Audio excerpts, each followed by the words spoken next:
Hi, this is Don Southerton, your host for Everything Korea. This week's episode will be talking about a topic, a gap in norms.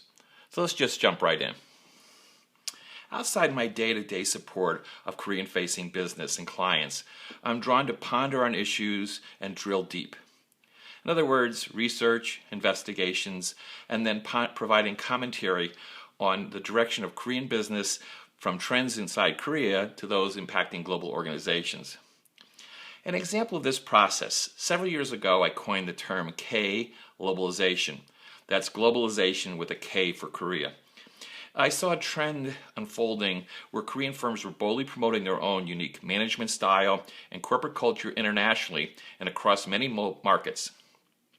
A recent manifestation of this has been organization-wide corporate-directed mandates, from core values and vision to management training directives to most recently how they should even brand or even target specific consumer groups in local markets.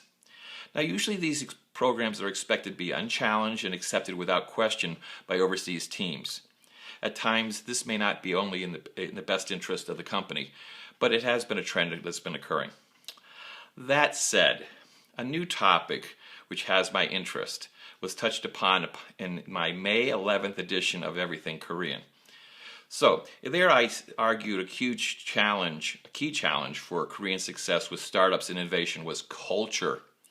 I'd like to expand on this perspective more broadly to be the culture needed to foster creative process in general.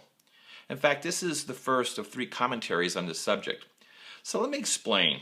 What is involved in America regarding startups, tech, and innovation is they tend to hub in cities where diversity and strong countercultures like Boulder, Colorado, San Francisco, Austin, Texas, and New York City.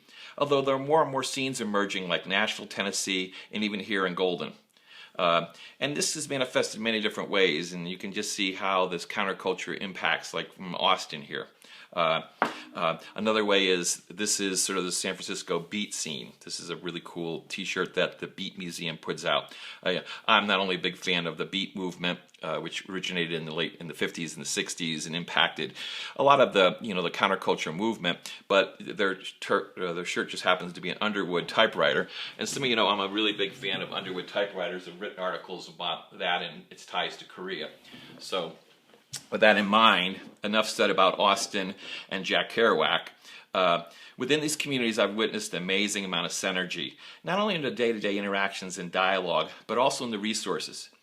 Actually, spending an hour listening to chats and even pitches for angel funding in edgy, Cafe Centro on the South Park Street in San Francisco, that's referred to many times as sort of tech ground zero, where concepts like Twitter and a lot of other cool things were launched, But one quickly sees that why locating in one of these scenes is key.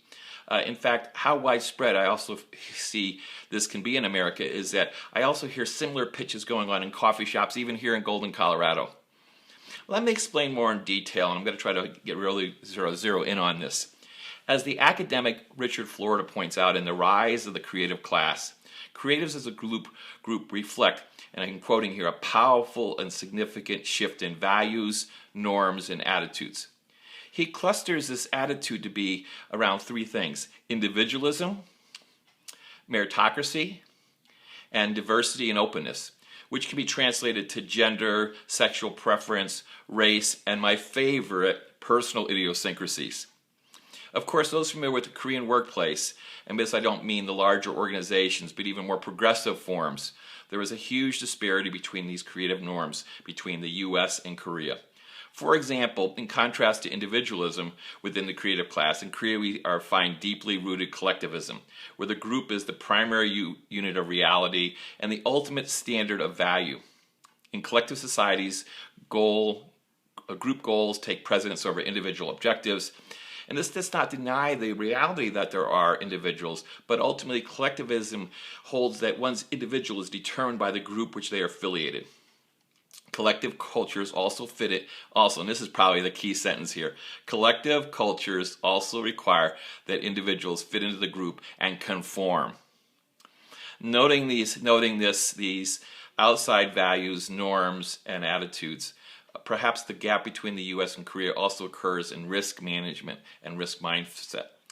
Today, American entrepreneurs, angel investors, innovators, VC groups who've launched Facebook, Twitter, Instagram, Square, and now Super, which is one of my cool sites I like, continue to look for and invest, provide mentorship and guidance for those who will be the next success story.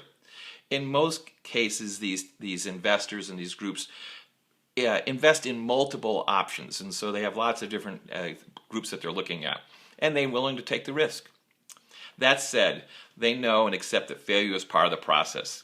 And, so getting back to Korea, the real challenge is not the lack of ideas or top-notch talent.